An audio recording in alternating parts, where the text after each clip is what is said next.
जिस परिवार के सदस्यों में आपसी समझ हो, उस परिवार में खुशियों का मेला लगा होता है।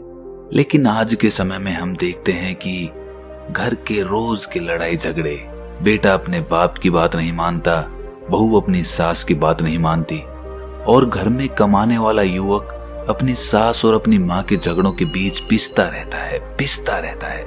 ना उसकी बात उसकी माँ समझती और ना ही उसकी पत्नी समझती, और रोज घर में कलेश होते रहते हैं। आदमी उन्नति करे तो कैसे करे, घर में खुशियां आए तो कैसे आए।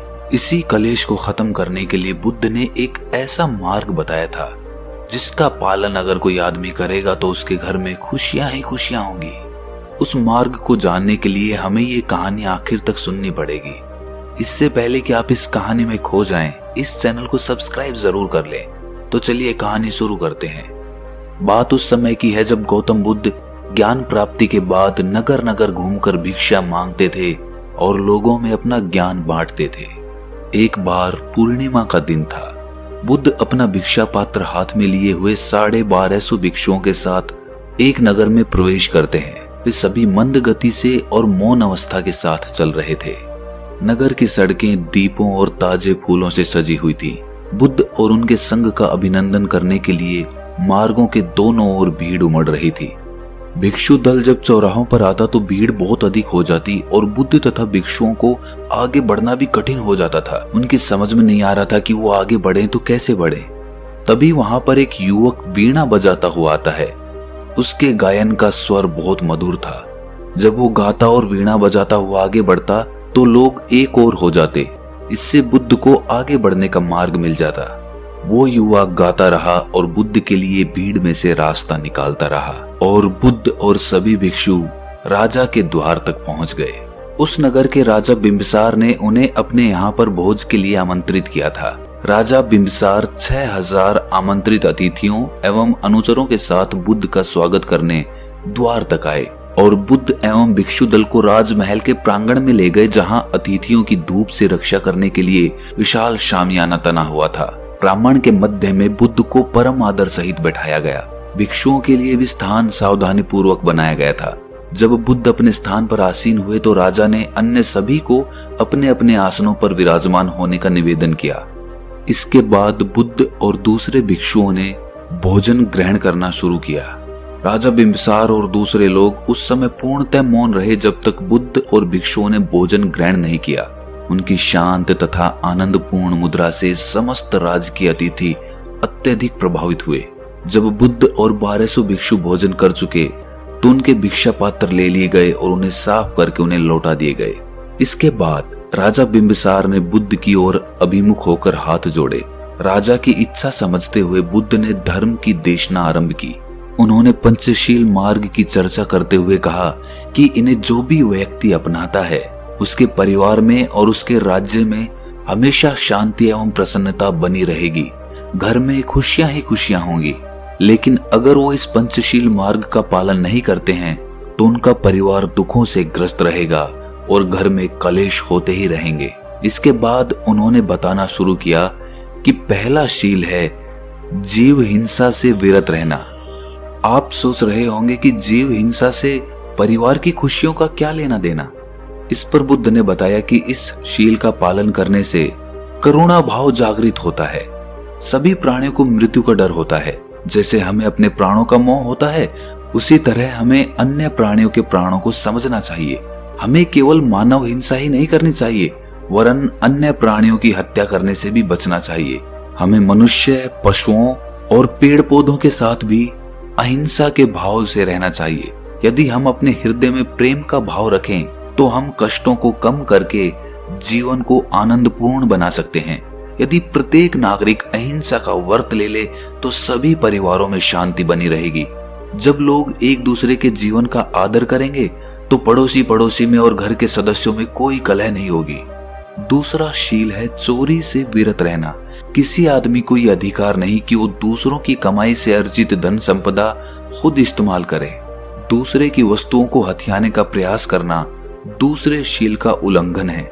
दूसरों को धोखा मत दो या अपने प्रभाव का प्रयोग करके अन्य सदस्यों की वस्तुएं मत छीनो। हम देखते हैं कि परिवार में ज्यादातर झगड़े इसी बात पर पनपते हैं कि घर का दूसरा सदस्य कमा रहा होता है जबकि पहला सदस्य बैठकर खा रहा होता है। लेकिन दूसरा सदस्य कब तक कमाएगा? उसकी खून पसीने की कमाई उसी की है, उस पर उसी का हक है। और जब आप सक्षम होते हुए भी नहीं कमाएंगे तो स्पष्ट है कि घर में लड़ाई झगड़े पनपेंगे ही। एक उम्र तक बाप का हक होता है बेटे को पालना पोसना, लेकिन उस उम्र के बाद भी जब बेटा कमाने नहीं लगता तो बाप को गुस्सा आने लगता है, जिससे घर में लड़ाई झगड़े पनपने लगते हैं। और यही कहानी भाइयों की होती है। दो भाइयों में से एक भाई कमा रहा होता है और दूसरा बैठ के खा रहा होता है। इससे परिवार फटने लगता है।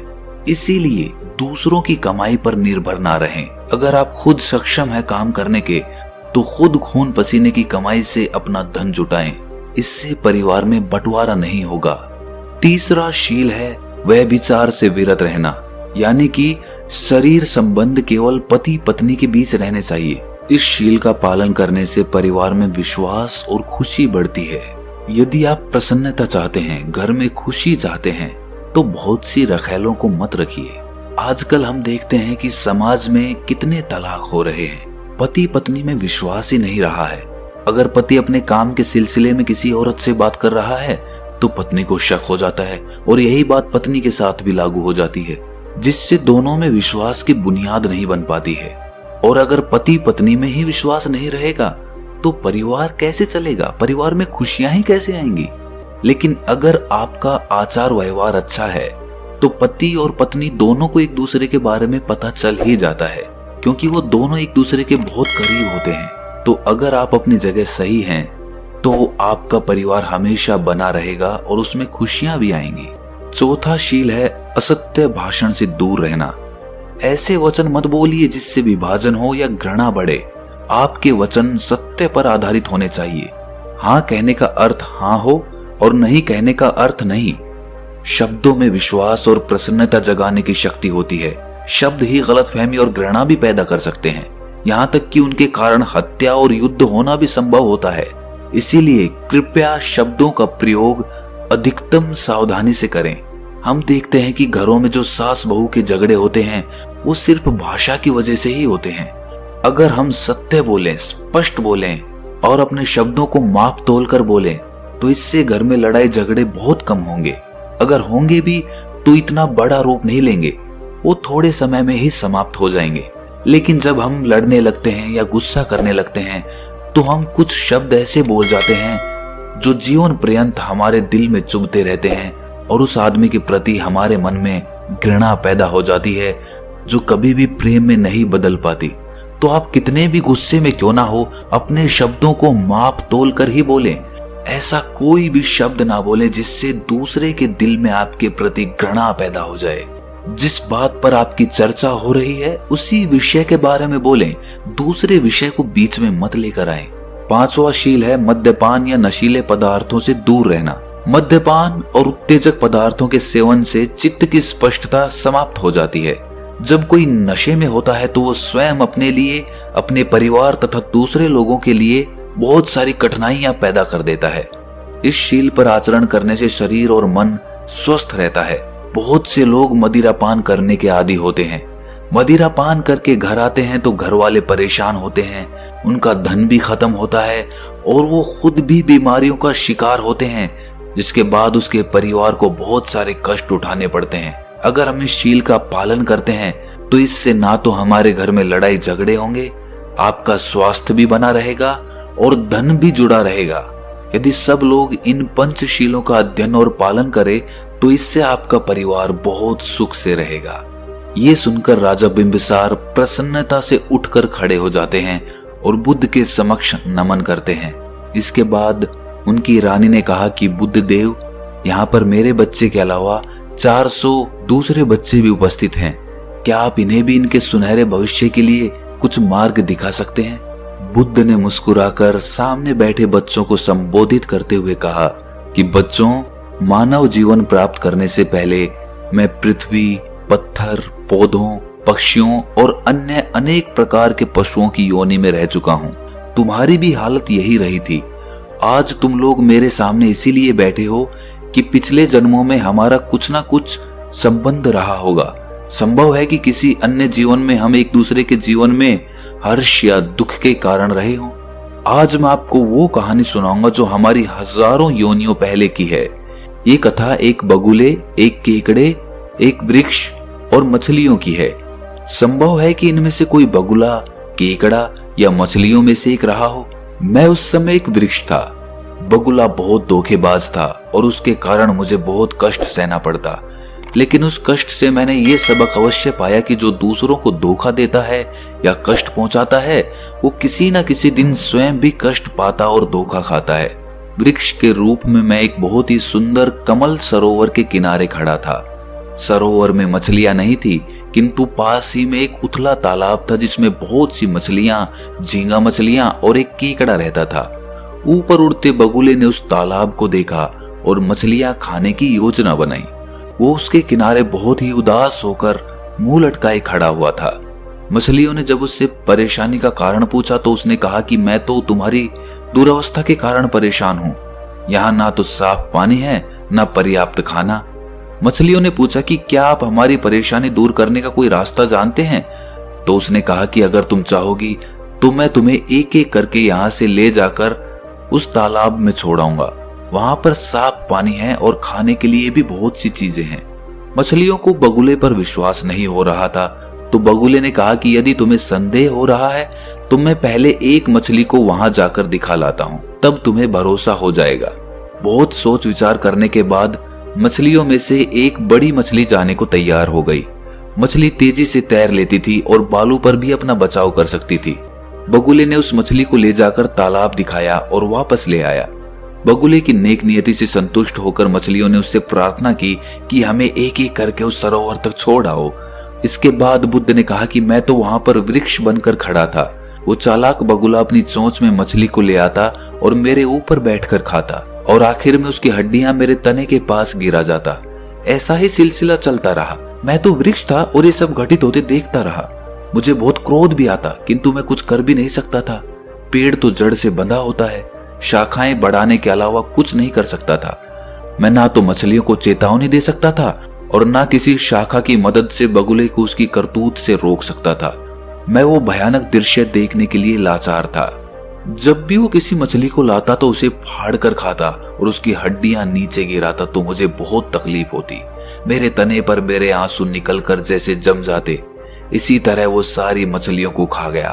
वृक्ष होने के कारण मैं जंगल की शोभा ही बढ़ा सकता था। यदि मैं हिरण या मनुष्य होता तो मछलियों के लिए कुछ करता। मैंने प्रण लिया कि यदि कभी मुझे मनुष्य का जन्म मिला तो मैं शक्तिशाली लोगों से कमजोर लोगों की रक्षा के लिए भरपूर प्रयास करूंगा। आखिर में जब सब मछलियां और झींगा मछलियां खत्म हो गईं, तो एक केकड़ा बचा। बगुले ने उसे भी ले जाने के लिए कहा तो केकड़े ने कहा कि आप मुझे लेके कैसे जाएंगे? आपकी चोंच तो पतली है, अगर मुझे संभाल ना पाए तो मैं जमीन पर गिरकर मर जाऊंगा।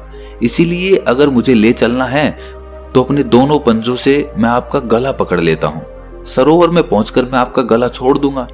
बगुला इस पर सहमत हो गया। बगुला केकड़े को लिए मेरे ऊपर ही आ बैठा तो केकड़े ने कहा कि आप मुझे सरोवर ना ले जाकर यहाँ क्यों ले आए? तो बगुले ने कहा कि कोई भी बगुला इतना मूर्ख नहीं हो सकता कि मछलियों को एक तालाब से दूसरे तालाब तक ले जाकर छोड़ता फिरे। क्या तुम नीचे मछलियों की पड़ी हड्डियां नहीं देख रहे? अब तुम्हारी जिंदगी भी इसी प्रकार समाप्त होनी है। ये सुनते ही केकड़े ने अपने पंजे बगुले की गर्दन में गड़ाने शुरू कर दिए। कष्ट से वो तड़प उठा और केकड़े को सरोवर तक ले जाने के लिए तैयार हो गया। वो उसे लेकर सरोवर तक गया और केकड़े से कहा कि मेरी गर्दन छोड़कर पानी में उतर जाओ। लेकिन उस तालाब की अपने साथ की सभी मछलियों की मृत्यु को याद करके उसने बगुले की गर्दन दबा डाली। इससे बगुला मर गया और केकड़ा उसे छोड़कर पानी में चला गया। बच्चों, उस समय मैं एक वृक्ष था। मैं इस समूचे दृश्य का साक्षी था।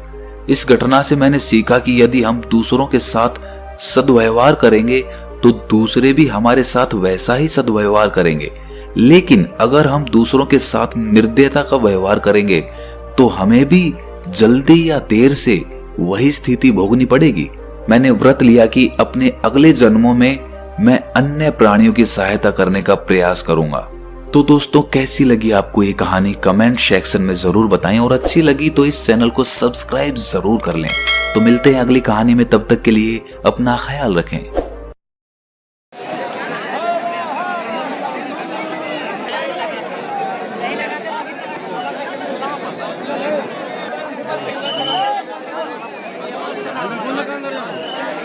बहुत समय लगता है।